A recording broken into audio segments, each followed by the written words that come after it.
Dah. Tak boleh.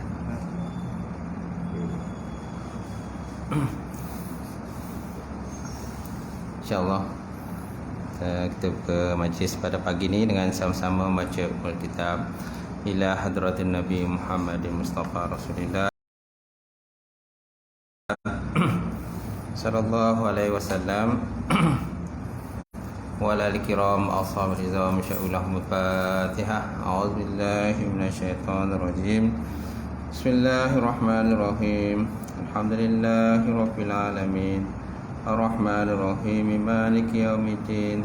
Iyyaka na'budu wa iyyaka nasta'in. Ihdinas siratal mustaqim. Siratal ladzina an'amta 'alaihim ghairil maghdubi 'alaihim waladdallin. Amin. Assalamualaikum warahmatullahi taala wabarakatuh. Alhamdulillah wahdah sadaqa wa'dah wa nasara 'abdah wa 'azza jundahu wa hazamal ahzaba wahdah. Asyhadu an la ilaha illallah wahdahu la syarikalah wa asyhadu anna Muhammadan 'abduhu wa rasuluh. Allahumma shalli wa sallim ala sayyidina wa nabiyina wa maulana Muhammad imamil muttaqin wa qaidatul mujahidin wa ala alihi wa sahbihi ajma'in. Amma ba'd. Fa inna asdaqal hadis kitabullah wa khairal hadi hadi Muhammadin sallallahu alaihi wasallam wa syarril umuri muhdatsatuha wa kullu muhdatsatin bid'ah wa kullu bid'atin dhalalah wa kullu dhalalatin finnar. Qala Allah subhanahu wa ta'ala fi kitabil azim. Ba'da auzubillahi minasyaitonir rajim. Bismillahirrahmanirrahim. Wal 'asr innal insana lafi khusr illa allazina amanu wa 'amilus solihati wa tawasaw bil haqq wa tawasaw bis sabr. Maksudnya demi masa sesungguhnya manusia itu semuanya berada di dalam kerugian kecuali orang-orang yang beriman dan mengerjakan amal yang soleh serta pesan-pesan dengan kebenaran, pesan-pesan dengan kesabaran. Qala Nabi sallallahu alaihi wasallam, "Ayuridullahu bihi khairan yufaqihu fiddin." Maksudnya barang siapa dikehendaki oleh Allah Taala akan kebajikan, saya diberikan kefahaman di dalam bidang agama. Nawaitu ta'alluma wa ta'lim wa tazakkura wa tazkir wa naf'a wal intifa' wal ifadatu wal istifadah wal hassa 'ala tamassuki bi kitabillah wa sunnati rasulih wa du'a ila al-huda wa dalalati ila khairi ibtigha'a mardatillah wa qurbihi wa sawabihi subhanahu wa ta'ala. Yang dihormati, silakan Tuan Imam kita, seluruhnya silakan Tuan Bilal, Tuan Siap, pengurusi masjid, jawatankuasa masjid, sidang jamaah muslimin, muslimat, mukminin, mukminat Allah Ta'ala. Alhamdulillah kita panjatkan puji dan syukur kepada Allah nampak bersama pada pagi ini tuan-tuan dan perempuan sidang hadirin untuk kita sambung semulalah pengajian kita ni yang telah pun tertangguh sekian lamanya disebabkan oleh pandemik ni. Jadi alhamdulillah kita kuliah-kuliah dah boleh mula semula untuk kuliah subuh. Jadi pada pagi ini kita sambung kitab Khulasan Hikam Syekh Ibn Atta'illah Sakandari, muka surat apa tuan? 361. Okey, ada adab orang yang arif rabbani kan? Masih dalam pasal itulah. Adab-adab orang yang arif yang rabbani, muka surat 361 baris.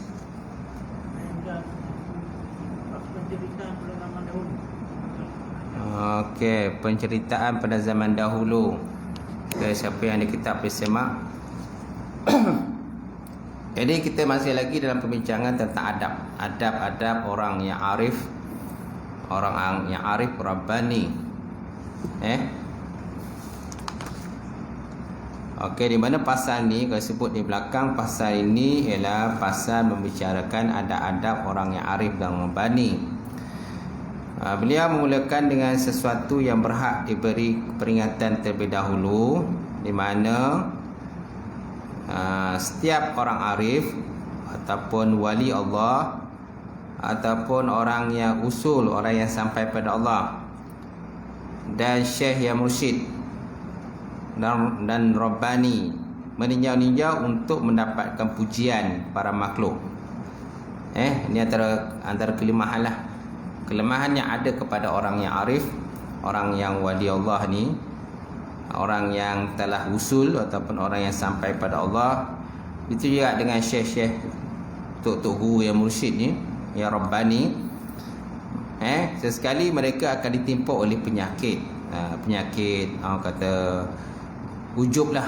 Ujub kan, nakkan nama kan, nakkan glamour dan sebagainya kan. Kita lihat muka surat 358 ya. 358 kan, pendahuluan tu. Ini pasal ni disebut tentang adab-adab orang arif dan rabbani. Mana setiap orang arif, wali ataupun orang yang usul, orang yang sampai pada Allah, dan syekh mursyid dan rabbani meninjau-ninjau untuk mendapatkan pujian para makhluk, dia kata. Mana ada penyakit-penyakit begitulah yang ada, walaupun dia syekh tarikat ke, ada sifat-sifat kelemahan begitulah yang ada pada mereka. Jadi syekh ni, mana Syekh Ibn Atta'illah Sakandari dan juga orang kata pengarang kitab ni, Syekh Sain Awar, dia kata syekh menyebut tentang adab ketika berada di makam ini. Sebagaimana beliau menyebut orang-orang arif kekal di atas satu irama dalam menyerahkan diri kepada Allah dan ketenangan dalam dada di dalam menghalang dan memberi. Kadang-kadang orang arif juga terjebak dalam perakuan dosa, dia tu. Nampak? Kadang-kadang bukan selalu. Maknanya dia dah dari tok guru syekh mursyid, takkanlah orang kata tak ada kelemahan kan, kita anggap begitu lah.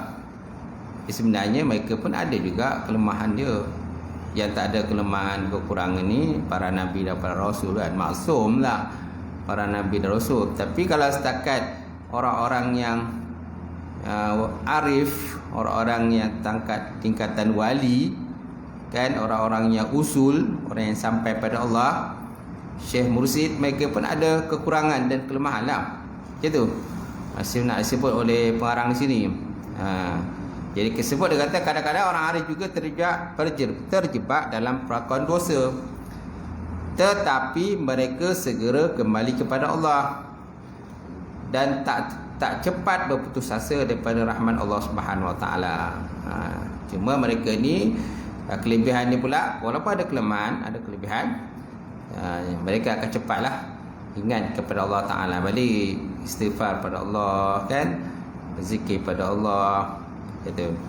Jadi setelah itu Syekh memperingatkan tentang jalan untuk mengekalkan rasa takut dan harap dalam hati orang yang arif. Orang arif ni siapa? Mana arif ni orang yang mengenal Allah lah. Arifin kan, orang yang mengenal Allah Subhanahu Wa Taala, orang yang sampai tingkatan makrifatullah kan, sampai pada makam baqak dan fana dan sebagainya.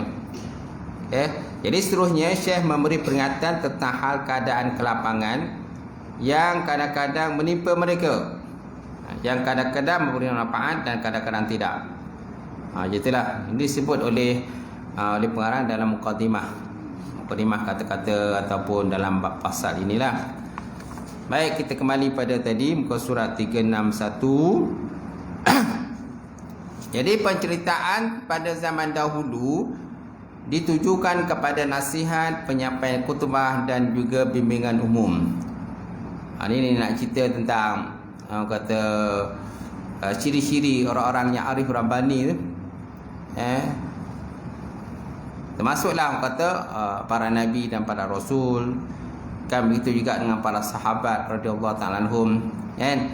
Mereka itu sentiasa memberikan nasihat, mereka itu sentiasa menyampaikan khutbah, mereka itu sentiasa memberikan bimbingan dan nasihat kepada orang-orang Islam, kalau masa sebutlah.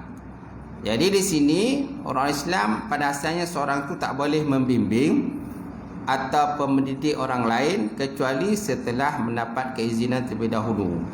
Ini nak cerita tentang konsep izin. Konsep izin ataupun ijazah lah. Macam tu. Di mana dalam bab tasawuf ataupun tarikat ni, kalau seseorang nak memberikan sesuatu nak menyampaikan suatu tarikat ataupun nak mengamal satu tarikat, jadi ada di kalangan mereka itu yang boleh menurunkan ijazah. Ada yang tak boleh menurunkan ijazah, hanya sekadar beramal aja. Macam tu. Ada yang boleh bagi bimbingan, ada tak perlu. Ada yang tak boleh beri bimbingan, hanya sekadar beramal untuk diri sendiri sajalah. Macam tu. Jadi di sini orang Islam pada asalnya seorang itu tak boleh membimbing datang mendidik orang lain kecuali setelah mendapat keizinan terlebih dahulu. Macam tu. Pada asalnya urusan memberi keizinan untuk membimbing orang adalah merupakan urusan khalifah orang Islam pada masa tersebut. Nampak? Pada asalnya dalam bab orang kata bagi nasihat ni pada zaman Nabi ni, asalnya yang kata yang boleh bagi nasihat ni ialah Nabi. Kan para Nabi, para Rasul. Begitu juga orang kata Amirul Mukminin. Amirul Mukminin, Abu Bakar, Sayyidina Umar, Sayyidina Ali, kan, Osman. Itulah orang kata yang akan memberikan nasihat bimbing pada Islam. Macam tu. Tapi bila Islam dah berkembang, Islam dah orang kata ramai dia punya penganut yang mengikut dia. Jadi ramailah orang kata kader-kader yang barulah. Kader-kader yang baru, kan, sahabat-sahabat yang diberikan orang kata amanat untuk memberikan nasihat. Macam itulah. Nabi pun pernah melantik Mus'ab bin Umair, kan. Nabi pernah melantik Mus'ab bin Umair untuk menyampaikan dakwah kepada penduduk Madinah sebelum daripada peristiwa hijrah. Jadi Nabi nanti Mus'ab bin Umair, tak silap saya lah, untuk menyampaikan dakwah kepada penduduk Madinah. Sebelum tu Nabi belum pindah lagi. Bila Islam dah berkembang di Madinah, barulah Nabi berhijrah ke Madinah dan disambut oleh penduduk Madinah. Macam tu. Jadi pada asalnya urusan memberi keizinan untuk membimbing orang adalah merupakan urusan khalifah orang Islam. Pengganti-penggantinya adalah mereka yang menguruskan urusan memberi izin untuk mengadakan bimbingan tersebut. Mereka juga menguasai urusan pendidikan. Nampak? Jadi mereka bukan sahaja bagi nasihat, tunjuk ajar kepada orang Islam, kan, bimbingan orang Islam, marah juga mereka memberikan pendidikan kepada orang Islam. Abu Bakar ceritanya, Abu Bakar bukan seorang pemerintah semata-mata, bahkan juga seorang pembimbing dan juga pendidik. Macam tu. Contohlah Abu Bakar, kan, dia bukan saja dalam bab dia memerintah aja, malah dia juga kena bagi nasihat. Kalau kalau ada masalah di kalangan penduduk Islam, penganut Islam itu sendiri. Jadi maknanya orang nak jadi pimpin ni dia punya jiwa mesti besar. Dia jiwa kena besar dan juga dia boleh bagi nasihat ke orang lain. Bagi nasihat orang, tunjuk ajar para orang, kan. Dia bukan saja orang kata Amirul Mukminin, malah dia sebagai dai, kan, orang yang mengajak, murabbi, kan. Bila para nabi dan para rasul dah tak ada, kan, maka yang menggantikan adalah ahli ulama, kan. Ahli ulama lah yang biasa bagi nasihat. Kalau dalam bab tarikat ni ialah syekh lah, tok syekh dia lah, syekh yang mursyid, guru-guru mursyid ni. Jadi mereka lah akan bagikan penyampaian tasirah, kan, beri peringatan kepada anak murid dia yang mengikut tarikat dia dan sebagainya. Baik. Jadi begitu juga dengan Khalifah Al-Mu'minin selepas pada beliau. Mereka memegang urusan membimbing dan juga mendidik rakyat. Begitu juga orang-orang yang diamanahkan memegang perkara tersebut. Tetapi selepas hilangnya khilafah Islam, apa yang dilakukan oleh orang Islam? Inilah persoalan lah. Jadi bila khalifah dah tak ada, kan, khalifah dah tak ada kan, Amirul Mukminin dah tak ada kan. Jadi siapa yang akan menjadi galang ganti untuk menyampaikan mesej Islam? Sudah tentu para ulama lah. Kalau situ disebut pertanyaan, tapi kita boleh jawab sendirilah, siapa yang akan menyampaikan dakwah? Sudah tentu para ulama. Kalau ulama dah tak ada, siapa? Kita lah. Kita lah akan menjadi galang gantinya. Sebab kita pun jawatan kita khalifah. Aku nak jadikan dalam muka bumi ini khalifah, kata Allah. Wa iz qala rabbuka lil malaikati inni ja'ilun fil ardi khalifah. Dan ingatlah ketika kan Allah Ta'ala berkata pada para malaikat, sungguhnya aku nak jadikan dalam muka bumi itu khalifah. Kita ni termasuk khalifah lah. Bila para nabi dan para rasul dah tak ada, alim ulama dah tak ada, kita lah akan menjadi galang ganti dia. Siapa lagi kan? Tapi kalau tak ada siapa bagi nasihat, macam mana apa yang berlaku pada Islam? Tak ada siapa bagi nasihat. Bila tak ada siapa bagi nasihat, sudah tentu akan banyaknya orang kata maksiat. Maksiat sana, maksiat sini, kemungkaran sana, kemungkaran sini. Bila tak ada orang nak bagi nasihat lagi, ataupun tak ada orang nak terima nasihat. Yang bagi nasihat ada, yang terima nasihat tak ada. Jadi rosaklah masyarakat, hancur masyarakat.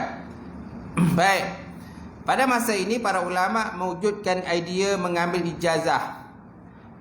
Ini dalam konteks kita nak menyampaikan ilmu ni, antara bentuk yang diguna pakai ialah ijazah. Sama ada ijazah di universiti kan, universiti kan ada ijazah. Itu yang pendidikan dalam cara yang formal lah. Pendidikan tak formal ni, inilah macam kata syekh-syekh tarikat ni, dia ada ijazah lah. Dia bagi ijazah pada anak murid dia, bila dia nak turunkan, nak mengamalkan satu tarikat. Begitu juga contohnya kalau kita mengaji kitab. Kita mengaji kitab, maka kita dapat, bila tamat kitab tu, kita dapat ijazah lah daripada orang yang mengajar kitab itu. Itu adalah bentuk ijazah juga. Itu ijazah dalam bentuk pemberian begitu. Ada ijazah dalam bentuk, maknanya Tok Guru tu tak cakap macam tu. Dia tak cakap ijazah pada kita, tapi dia karang buku, dia edarkan buku tu, dia karang buku, dia sebarkan buku tu. Itu pun dalam bentuk ijazah juga. Maknanya bila dia izinkan buku tu dicetak, kan, dia izinkan buku yang dikarang tu dicetak, mana itu dalam bentuk ijazah juga. Mana dia bagi ijazah pada kita, boleh kita amalkan buku tu. Baik, ataupun dia cakap sendiri, kan, kita jumpa dia sendiri, berlutut depan dia, kan, menghadap dia, kan, dengar kalam dia, dan dia ijazah kat kita. Itu direct macam tu pun ijazah juga. Ataupun ditulis dalam satu surat. Ditulis dalam satu surat, kan, dalam satu watikah kan, macam tu kan, sijil macam tu, ada tulis ke tu, okey, dia ijazah kan. Mana tulis dalam bentuk ijazah macam tu lah. Tulisan pun macam-macam bentuk ijazah. Baik, pada masa ini para ulama menunjukkan dia mengambil ijazah. Orang yang faqih mengajar orang yang belajar ilmu fiqh, dan dialah berperanan untuk beri ijazah kepada muridnya untuk mendapatkan mengajar ilmu fiqh kepada orang lain. Institusi bahasa Arab, contoh dia. Institusi bahasa Arab merupakan institusi yang bertanggungjawab memberi ijazah untuk mengajar bahasa Arab kepada muridnya, dan begitulah seterusnya. Betul tak? Jadi guru bahasa Arab mesti ada ijazah, kan? Mesti ada ijazah, mesti ada master, mesti ada PhD ya, contohlah. Kalau universiti tu kan, kalau siapa nak jadi pensyarah universiti, mesti ada PhD. Tak ada PhD tak boleh jadi pensyarah. Betul tak? Okey. Ada juga yang di universiti tu dia tak ada PhD pun. Dia tak ada PhD pun, tapi hanya sekadar dia ambil sebagai sambilan saja. Mungkin dia ada master aja, mungkin dia ada ijazah saja, tapi boleh diambil jugalah. Tapi tak adalah tarafnya tu tak samalah seperti orang yang ada PhD, kan, PhD dalam bidang pendidikan. Mana gaji dia lagi besar lah berbanding dengan orang yang tak ada PhD. tak ada profesor madya dan sebagainya. Baik, ijazah yang diberikan oleh guru adalah ganti perintah yang keluar daripada khalifah orang Islam. Bahkan menurut mazhab Abu Ibn Abbas, ia menjadi hak ulama untuk berbuat demikian. Apabila mereka memberikan ijazah, orang yang diberikan ijazah tersebut punya hak untuk membimbing orang lain. Ini kelebihan ijazah tu. Siapa yang ada ijazah, itu maknanya ada hak lah untuk membimbing orang lain. Kalau mengaji kitab ni, sebaiknya mengaji kitab habislah. Ni mengaji kitab tak habis. Macam mana nak ijazah ke orang, nak bimbing orang kan? Mengaji kitab, orang kata permulaan kitab belajar, tengahan hilang, ujung penamat nak tamat kitab tu ada balik, datang balik. Macam mana nak membimbing orang lain? Nak membimbing orang lain mestilah kita mengaji habis. Daripada mula, daripada kulit ke kulit, barulah kita boleh amalkan dan kita sampai pada orang lain. Tak? Kalau hanya sekerat jalan ni kita mengaji, macam mana nak bimbing orang lain? Tak boleh nak bimbing. Itu sebabnya kalau orang nak ijazah ni, dia kena mengaji habis. Kena mengaji habis. Kan, satu kitab tu mengaji habis. Kalau contoh kitab Mahali, mengaji habislah kitab Mahali. Itu fiqh kan. Kalau kitab Ihya Ulumuddin, mengaji habis kitab Ihya Ulumuddin, daripada mula sampai habis. Barulah kita boleh ijazah ke orang lain. Baik, ijazah daripada syekh-syekh adalah merupakan kuasa yang memberikan hak kepada seseorang untuk mendidik, berdakwah kepada agama Islam dan membimbing manusia dan seluruhnya. Yang penting mereka mempunyai asas yang menjadi sandaran dalam memberikan ijazah. Baik, kemudian orang-orang arif. Okey, ini terus lagi kita masuk. Orang kata ada orang arif ni. Orang-orang arif, sebagaimana kita nyatakan, dia terbagi pada dua bahagi. Orang arif pula terbagi pada dua. Arif Rabbani ni, yang pertama, ada di kalangan mereka diberikan keizinan untuk membimbing orang lain. Yang kedua nanti, muka surat 363 tu sebelah tu atas. Yang kedua, orang arif yang kedua tak diberi keizinan untuk membimbing orang lain. Dia ada dua.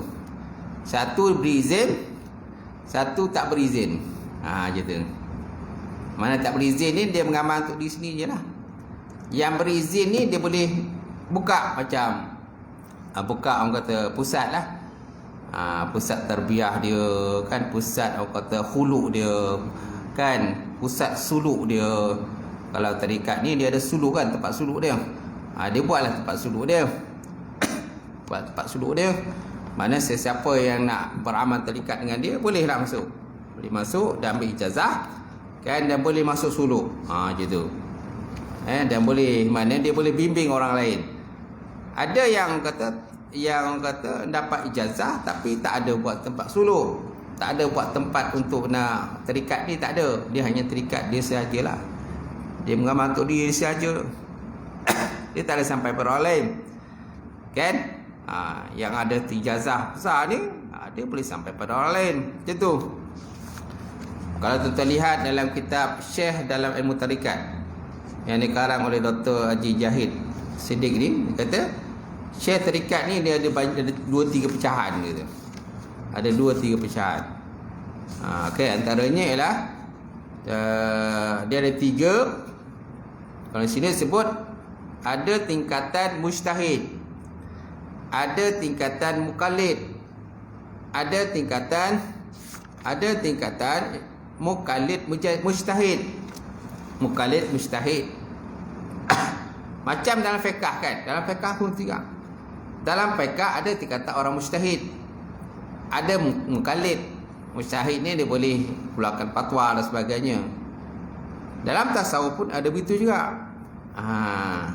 Dia ada tingkatan yang boleh keluarkan fatwa kan, dalam bab tarikat lah, dalam bab tarikat. Okey.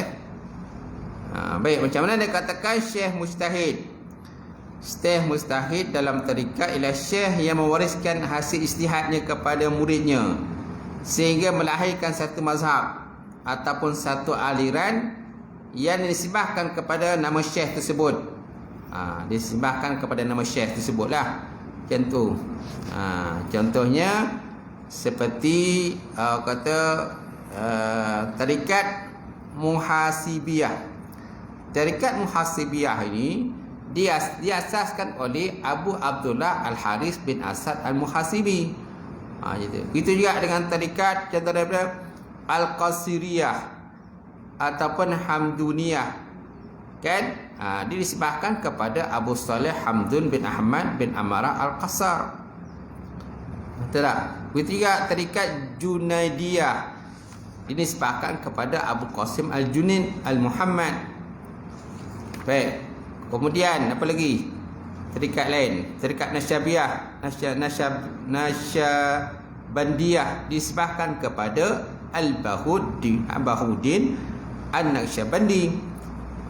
Mana nama tarikat tu muncul hasil daripada pada nama dia. Pada nama dia. Okey? Bertiga dengan tarikat Ahmadiyah, dia kata disebahkan kepada Syekh Ahmad bin Idris Asy-Syafi'i. Macam tu. Atau dikatakan orang kata Syekh yang tingkatan mujtahid. Yang kedua Syekh Mukallid. Syekh Mukallid ni dia tak melakukan ijtihad dalam ilmu ataupun dalam amal tarikat. Dia hanya beramal seperti diajar oleh syekh yang terdahulu sebelumnya. Macam tu. Atau dikatakan Syekh Mukallid. Dia tak ada melakukan ijtihad fatwa apa-apa dalam bab tasawuf. Dia hanya beramal mengikut apabila dia dapat ijazah daripada syekh yang sebelumnya, daripada Syekh Nasyabandi macam tu. Okey? Mana Syekh Mukallid ni tidak melakukan sebarang ijtihad dalam ilmu dan amalan tarikat dia amalkan. Dia hanya beramal seperti diajar oleh syekhnya sahaja. Di samping itu dia terus mengajar dan menyampaikan ilmu tarikat itu pada orang lain. Itulah. Yang ketiga Syekh Mukallid Mujtahid. Kalau Syekh Mukallid Mujtahid ni, di samping dia beramal dan menyebarkan amalan tarikat yang dia belajar, ia juga boleh melakukan ijtihad dalam ilmu dan amalan tersebut. Dia bukan sahaja boleh beramal, malah dia boleh menyebarkan ilmu tarikat tadi. Dan boleh juga melakukan ijtihad dalam tarikat.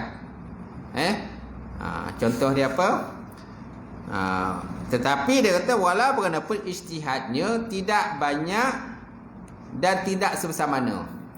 Kerana ijtihad jadi hanya merupakan lanjutan daripada ijtihad dilakukan oleh syekh yang sebelumnya. Contoh dia kata, disebut lagi tak ni kata, contohnya syekh sebelumnya telah mengajarkan amalan beruzlah dan berkhulwah dan bersuluk dengan duduk berzikir dalam sebuah bilik. Sekadar cukup untuk seorang duduk, tidur dan bangun sahaja. Jadi menyediakan bilik seperti ini boleh buat apabila pelajar dia tak ramai. Kan? Kalau syekh yang tarikat yang sebelumnya, Syekh Mujtahid ni, dia contoh dia berisihat, maknanya dalam bab suluk ni orang kata kita buat bilik-bilik. Kita buat bilik-bilik lah dalam satu tempat lah. Satu tempat, kalau dia menubuhkan satu tempat untuk orang kata amalan tarikat kan, amalan bersuluk ni, jadi dia akan buat bilik-bilik lah. Bilik-bilik yang boleh duduk seorang dalam bilik itu, bilik yang saiz kecil. Itu kalau seandainya anak murid dia tak ramai, bolehlah dia buat banyak bilik. Kalau anak murid dia ramai macam mana? Gitu. Jadi menyediakan bilik ini boleh dibuat dengan mudah apabila murid yang belajar itu tak ramai, hanya berapa orang sajalah. Macam tu. Tetapi bila murid ramai, jadi sudah tentu akan melibatkan kos. Kosnya akan tinggi bila nak buat bilik banyak. Dan mungkin tak boleh nak tampung macam tu. Jadi dalam konteks ini, maka syekh tadi dah boleh melakukan ijtihad yang baru, tetapi tidak bercanggah daripada ijtihad yang sebelumnya. Maknanya dia akan buat contohnya kelambu-kelambu kecil sebagai ganti daripada bilik-bilik tersebut. Macam tu. Dia akan buat orang kata partition dalam bentuk kelambu lah. Partition bentuk kelambu, maknanya orang yang nak uzlah ni, nak berzikir ni duduk dalam tu, dalam bilik tersebut. Sebagai ganti daripada bilik tersebut. Walaupun syekh kepada syekh tersebut tidak pernah menggunakan kelambu sebelum ini.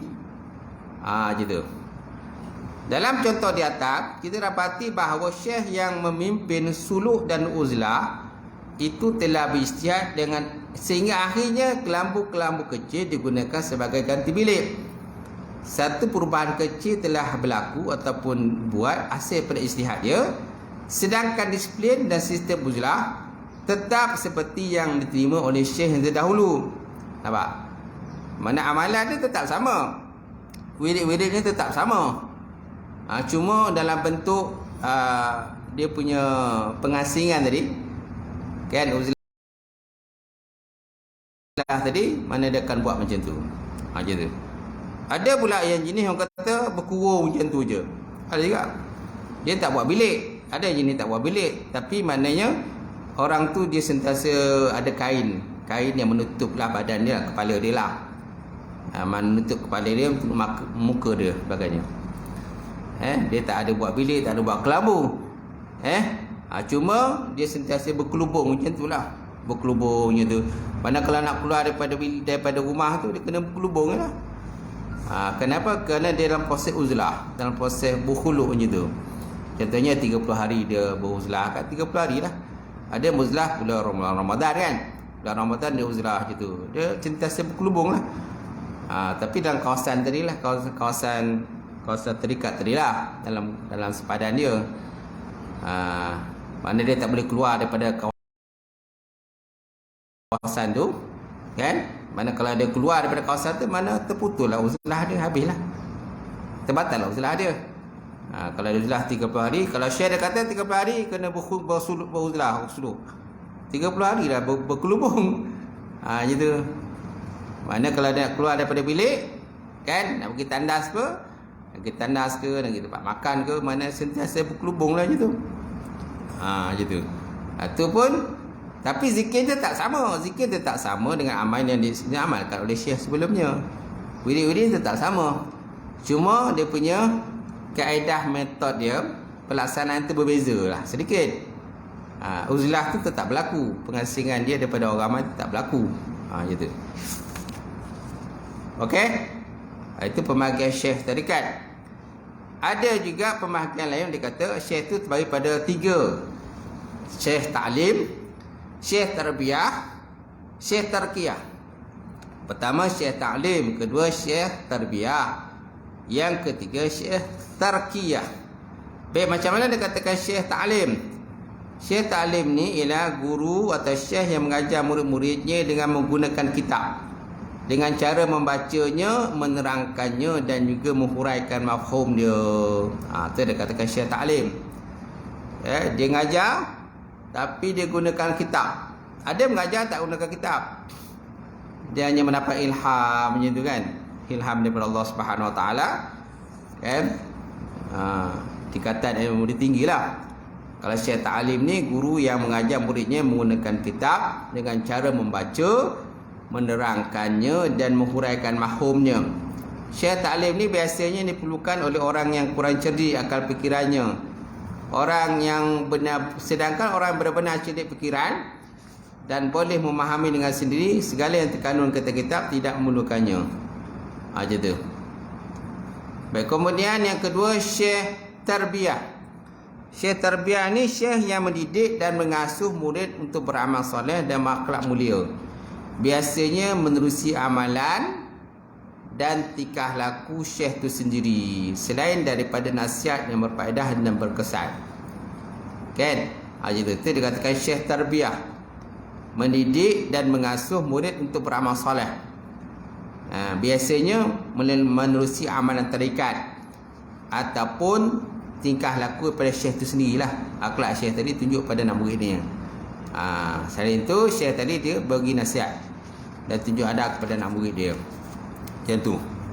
Kemudian yang ketiga syekh tarkiyah. Syekh tarkiyah ni syekh yang dapat memimpin murid untuk meningkatkan berbagai-bagai makam rohani dan juga hati.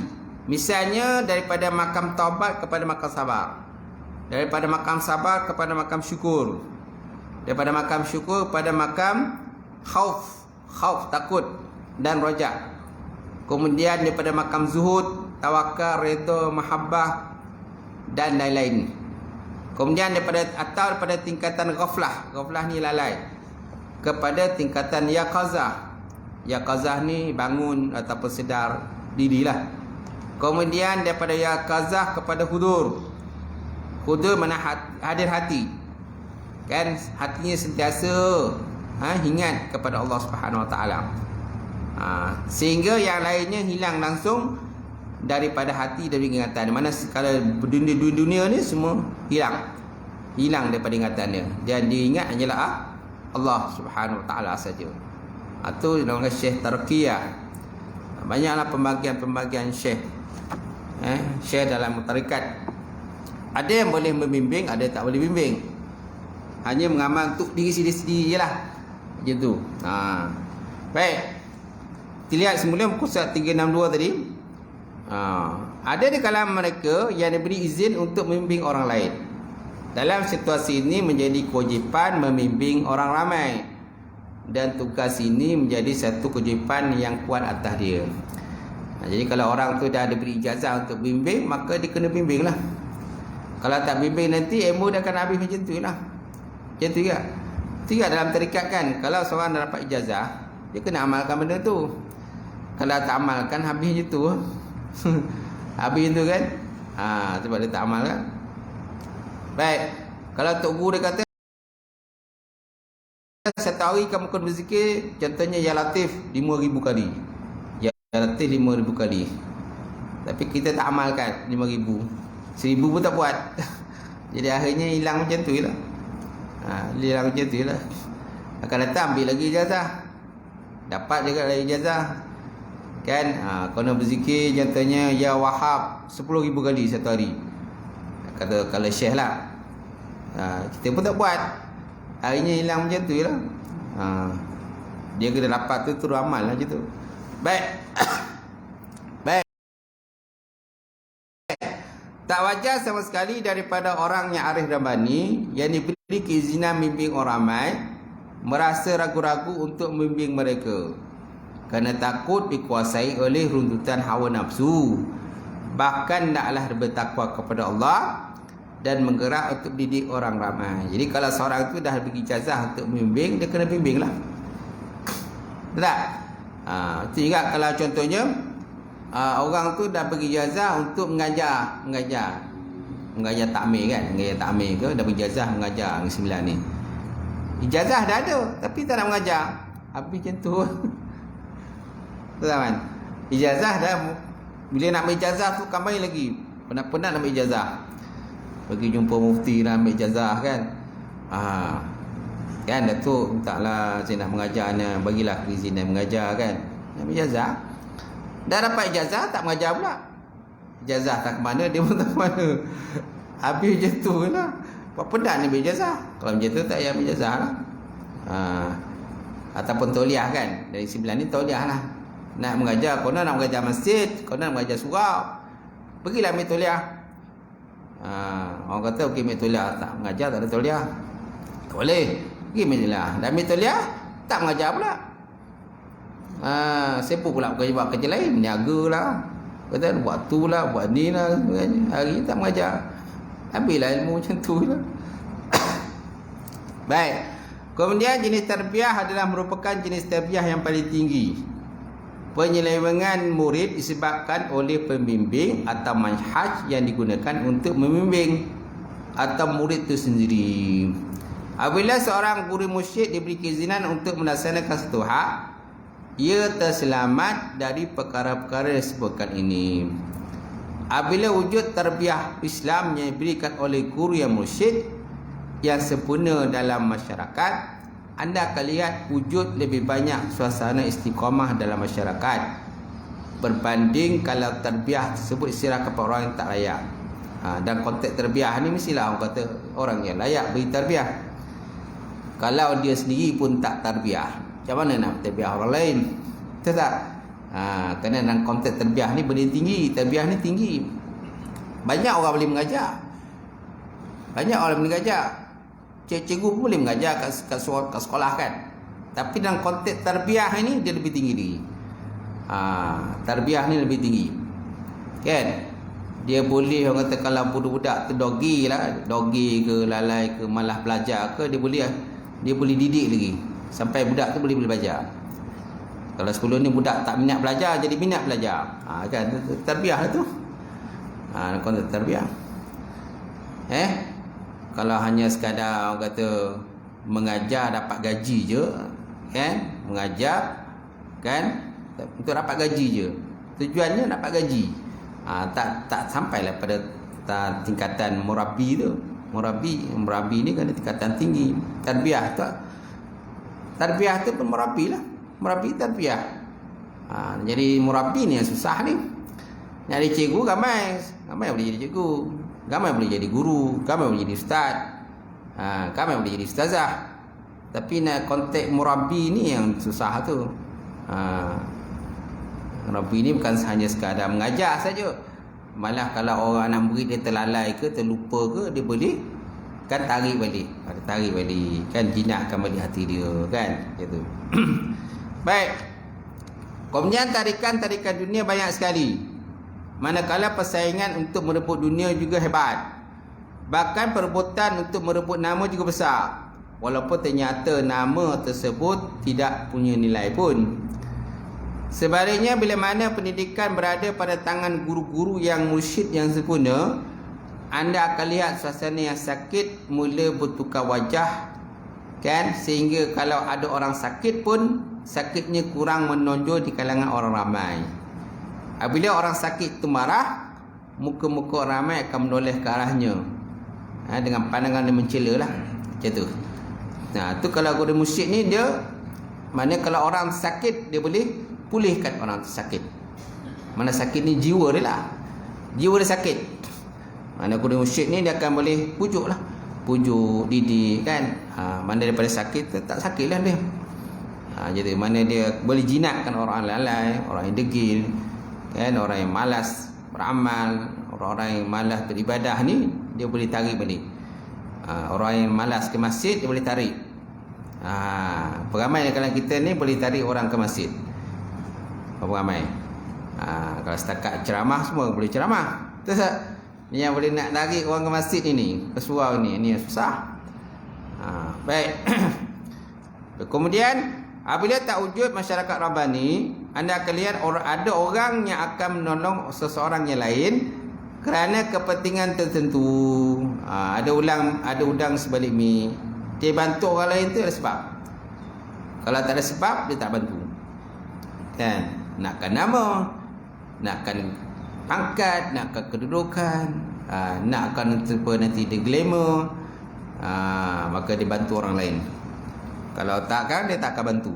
Ni bukan masyarakat Rabbani. Masyarakat Rabbani ni dia kena bantulah. Kalau kata kan orang bagi kata publicity pada kita ke, orang tak bagi publicity pada kita ke, orang kata naik nama kita ke, orang tak naikkan nama kita ke, tetap kita bantu orang. Kita tolong orang kan, memang dah tugas kita. Jadi apabila tak wujud masyarakat Rabbani, anda akan lihat ada orang yang akan bantu orang lain kerana kepentingan tertentu. Dia bantu tu nakkan pangkat, nakkan nama kan. Oh, dia ni rajin bantu, dia ni rajin tolong orang, dia ni suka bantu orang. Dia bila orang puji tu dia sonok lah bila orang puji dia. Kalau orang tak puji dia, dia marah. Ini bukan orang kata syekh yang mursyid lah. Ada orang yang akan membalas kejahatan orang lain dengan melakukan kejahatan seperti juga. Ada orang yang hasad, ada orang dengki. Sehubungan dengan itu, untuk merubah suasana ini memerlukan kepada suasana yang lain. Contoh yang paling unggul dalam masalah ini ialah sebagaimana pernah ditujukan oleh baginda Rasulullah SAW kepada para sahabat. Anda melihat semua orang Islam pada masa itu melakukan kerja-kerja beri manfaat pada orang lain, pada umum. Semua orang dan semua mereka adalah orang-orang yang mengejar akhirat. Mereka juga sentiasa berada pada tahap yang meningkat tinggi. Itu kalau pada zaman Nabi kan, para sahabat, semua para sahabat boleh katakan buat satu benda tu bukan kerana nak lama. Sebab apa? Sebab ada murabi, ada Nabi. Nabi sentiasa bagi nasihat, bagi tunjuk ajar, bila buat benda tu jangan ada sifat riak, Jangan ada sifat orang kata nak tunjuk diri, kan? Kalau pergi perang fisabilillah tu, Nabi kata, Nabi pernah kata kan, macam mana dia katakan fisabilillah yang sebenarnya? Ada orang berperang kerana nama, ada orang berperang kerana marah, kan? Ada orang kerana berperang kerana berani, ada orang berperang supaya orang lain besok akan sebut nama dia satu hari nanti. Mana satu yang berperang fisabilillah? Orang yang berperang fisabilillah itulah orang-orang yang benar-benar ikhlas dalam berjuang menegakkan agama Allah Subhanahu Wa Taala. Itulah menegakkan kalimah Allah, kan, yang sebenarnya. Sebab mana pada masa Nabi pun benda tu dah berlaku dah. Maknanya ada niat-niat yang lain lah selain pada Nabi. Tapi Nabi cepatlah. Sebab Nabi ada, kan, Nabi bagi nasihat, bagi tunjuk ajar, kan, bagi panduan, iaitu akhirnya para sahabat orang kata bila buat satu benda tu buatkan Allah. Sebab apa? Ada sentiasa, Nabi ada sentiasa bagi nasihat, petunjuk. Bila Nabi dah tak ada, siapa yang nak bagi petunjuk? Baik. Jadi semua orang adalah orang yang mengejar akhirat. Mereka juga sentiasa pada tahap yang meningkat tinggi. Kesimpulannya, orang arif terbagi pada dua golongan. Pertama, itulah golongan mursyid yang sempurna, itulah orang arif yang diberi keizinan untuk membimbing makhluk. Mana ada orang yang diberi izin untuk memberi bimbingan. Yang kedua tak bagi izin pula, hanya mengamal tu nanti. Inilah yang disyaratkan Allah Taala dan firman Allah Subhanahu Wa Taala, "Wa may yudlil falan tajid lahu waliyan mursyida." Barang siapa disesatkan oleh Allah Taala, maka tidak akan dapati sebarang penolong yang akan menunjukkan jalan yang benar. Mereka tak ubah seperti Al-Junaid. Pengarang pernah melihat guru-guru pengarang sentiasa berdoa selama 24 jam. Mereka seolah-olah merupakan seperti khadam. Mereka sedia memberikan hikmat dan menolong mana-mana manusia yang mengetuk pintu rumah mereka untuk mendapatkan bimbingan dan juga nasihat. Kan? Itu antara hak Muslim juga lah. Kan Nabi pernah kata ada 5 hak Muslim, kan? Ada orang yang mengatakan 6 hak Muslim di atas Muslim yang lain. Antaranya pertama, bila bagi salam kita jawab salam. Iza laqituhu fasallim alaih. Bila kamu jumpa dengan dia, bagi salam pada dia. Tak?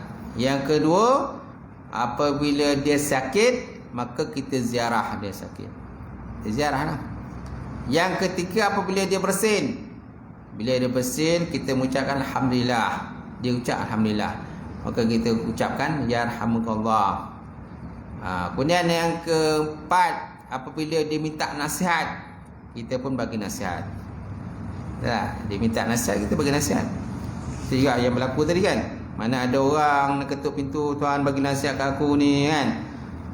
Puan bagilah pandangan sikit, idea pandangan. Saya ada masalah ni dan sebagainya. Kita bagilah nasihat, kan. Dan yang kelima, kata Nabi, apabila dia meninggal dunia, maka kita pun hantarlah jenazahnya ke kubur. Kita selamatkan dia, kan. Selesaikan urusan dia, kebumikan dia. Itu antara hak Muslim lah. Muslim di atas Muslim yang lain. Hakul Muslim ala Muslim khamsah. Hak Muslim atas Muslim tu ada 5 perkara. Bila jumpa, bagi salam. Bila orang kata minta nasihat, kita bagi nasihat. Ada satu lagi, apabila dijemput kita, fa'ajibu lahu, maka kita perkenankan jemputan dia. Ada 6, kan? Ada satu 6, ada satu 5. Yang pertama, bila bagi salam, bila jumpa bagi salam. Yang kedua, bila dia sakit, kita ziarah dia sakit. Kemudian yang ketiga, apabila dia bersin, dia ucap alhamdulillah, kita ucapkan yarhamukallah. Yang keempat, bila dia minta nasihat, kita bagi nasihat. Yang kelima, apabila dia menjemput kita, kan, dia mengundang kita, kita terima undangan tadi. Kemudian yang keenam, apabila dia meninggal dunia, kita hantarlah jenazahnya ke kubur. Kita selamatkanlah, kebumikan dia dan doakan untuk dia, kan. Itu antara hak, kan, Muslim dan antara Muslim yang lain. Baik. Kemudian yang kedua, surat 363, Kedua, orang-orang arif yang sampai pada Allah tetapi tidak diizinkan oleh guru-guru untuk memimpin orang kerana sebab-sebab tertentu. Mereka adalah pendakwah, orang-orang yang benar, dan juga orang-orang yang bersedia menolong orang-orang yang memerlukan pertolongan. Mereka ini tidak diberikan hak mendidik sepenuhnya. Mereka juga pendakwah, mereka juga orang-orang yang sedikit orang benar. Mereka juga bersedia nak bantu orang lain. Tak? Tetapi tak diberikan keizinan untuk orang kata mendidik sepenuhnya lah. Mana ijazah dia tu untuk diri sendiri lah. Bukan nak orang kata nak tubuhkan pusat kata tarikat. Sebab nak tubuhkan pusat tarikat ni mestilah dapat ijazah kan. Kalau dalam konteks Islam dan konteks Negeri Sembilan ni mesti ada tauliah. Nak buka tarikat ni, nak mengamalkan tarikat mesti ada tauliah. Tak ada tauliah tak boleh amalkan tarikat. Apalagi pada zaman sekarang ni macam-macam pahaman. Macam-macam pahaman yang hari tu, yang kesal perempuan hari tu. Yang perempuan tu kan, yang dia mimpi tu, macam-macam mimpi tu. Dah istitabah dah. Dah bertaubat lah kepada Allah Subhanahu Wa Ta'ala. Yang sajat ni yang tak taubat-taubat lagi ni. Baik. Kemudian mereka tak diberikan hak mendidik sepenuhnya. Orang-orang yang mahir dalam menempuh perjalanan menuju kepada Allah menolak dengan keras orang yang memegang tugas membimbing orang ramai tanpa mendapat keizinan terlebih dahulu pada guru. Nampak? Dia nak jadi apa kata syekh tarikat, mesti ada ijazah. Mesti ada keizinan daripada guru syekh ataupun syekh yang sebelumnya lah. Kalau tak nanti akan jadi masalah dalam masyarakat nanti. Baik, bahagian pertama daripada risalah syekh ini tertumpu mengajak orang-orang yang arif tanpa mengira sama ada mereka adalah syekh-syekh ataupun orang-orang arif yang telah sampai pada Allah. Tidak ada sesuatu yang lebih penting selain daripada kemunculan guru mursyid yang sempurna. Sekiranya anda ingin kesempurnaan dalam dakwah kepada agama Allah Subhanahu Wa Taala, noktah permulaannya mesti wujud golongan seperti ini terlebih dahulu. Kan? Perkara ini kita ambil daripada firman Allah Subhanahu Wa Taala, "Wa may yudlil falan tajid lahu waliyyan mursyida." Tadilah. Siapa yang sesat Allah Taala, dia tak akan dapat sebarang penolong yang dapat menunjukkan jalan yang benar. Siapa Allah Taala sesatkan, susahlah nak dapat penolong. Kecuali kalau ada orang yang nak tolong. Kalau ada orang nak tolong, alhamdulillah lah. Mana kalau dalam Malaysia ni ada badan autoriti kan. Mana bahagian-bahagian orang kata akidah. Unit akidah. Kalau Jabatan Mufti dia ada satu unit namanya unit akidah kan. Jadi dia lah, tugas dia lah. Dia akan panggil lah, bagi nasihat, bagi kaunseling dan sebagainya. Baik. Jadi keterangan di atas menjelaskan apabila Allah Ta'ala ingin menyesatkan seorang manusia, kemunculan wali mursyid sekalipun tak akan beri manfaat pada dia. Kan? Kalau Allah Ta'ala nak sesatkan orang tu, Allah Ta'ala boleh sesatkan. Hatta walaupun ada wali mursyid sekalipun.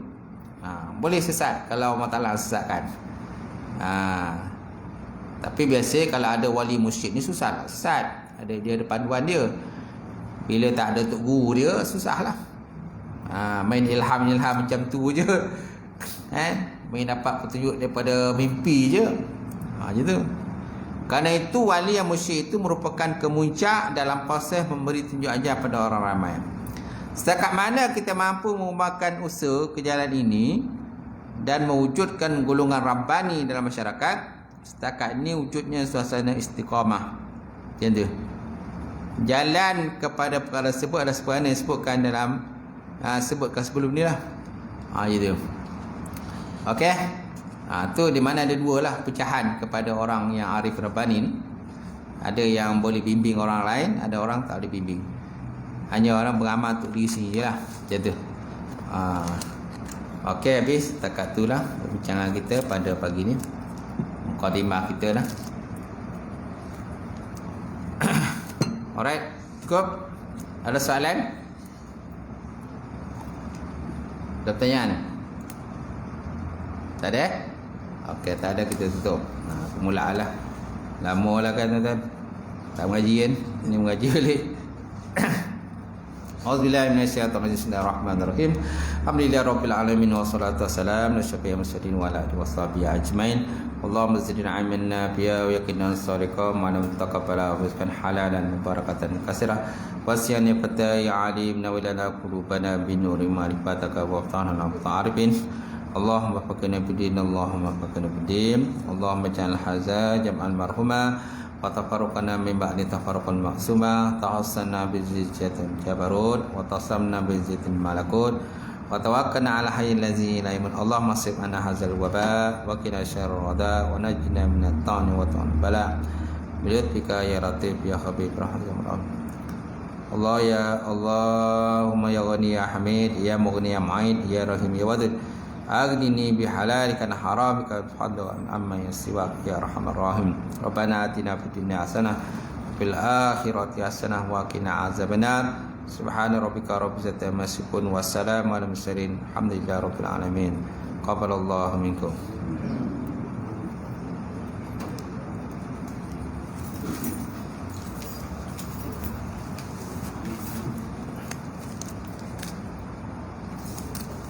Tutup lah.